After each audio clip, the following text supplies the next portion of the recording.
Syederalon sebanyak 1.056 prajurit TNI Angkatan Darat mengikuti upacara pembaretan Yuda Wastu Pramuka di Pantai Ujung Bate, Aceh Besar pada Kamis 22 Mei 2025. Acara yang dipimpin Kasdam Iskandar Muda, Brigjen TNI Ai Supriyatna, mewakili Pangdam Iskandar Muda, Maijen TNI Niko Fahrizal ini bertujuan menyiapkan personel untuk mengisi Satuan Batalion Infanteri Teritorial Pembangunan di Aceh. Yang profesional dan militan, serta pendukung.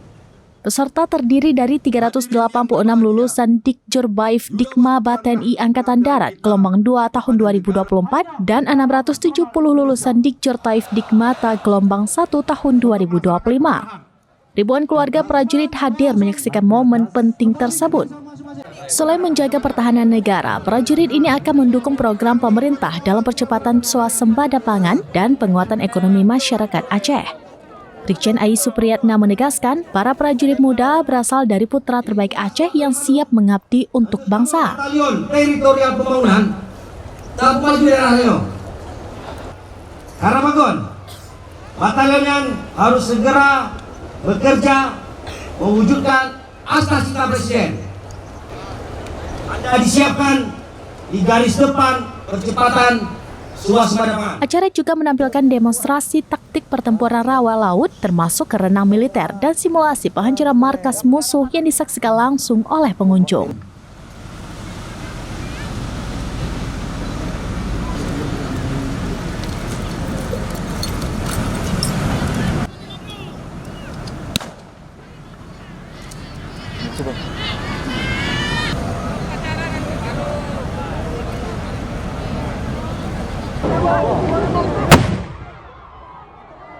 Masuk John TP ya. Siap, benar.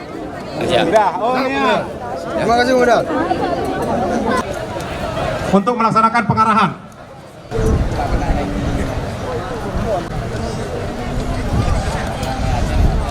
Ini kita saksikan bersama dari 1052 prajurit yang saat ini adalah khusus mereka ini adalah prajurit infanteri. Seperti yang tadi saya sampaikan. Mereka mendapat kehormatan menggunakan barit hijau beserta dengan bripetnya, bripet infanteri. Makna ini adalah bukan hanya sebagai kegiatan harmonisasi, ya, tetapi mereka ada hal yang khusus yang harus mereka jalankan. Ini tradisi sebagai satuan infanteri, sebagai satuan garda terdepan, ya, kalau di dalam suatu kecabangan itu mereka adalah sebagai unduhannya. Alhamdulillah merasa bersyukur karena anak Lunyo alhamdulillah telah lulus menjadi seorang TNI. Jadi dengan kegiatan-kegiatan yang dilakukan oleh aparat TNI ini saya sangat bangga. Semoga harapan saya untuk membangun Aceh kemudian hari ini. Nah, anak-anaknya dididik oleh pelatih-pelatihnya untuk menjadi terlatih. Jadi harapan dong sebagai urun duha dari anak yang juga anggota TNI supaya untuk membangun Acehnya. Dari Aceh Besar, Zaki Mubarak, SerambiNews.com. Download Tribun X sekarang, menghadirkan lokal menjadi Indonesia.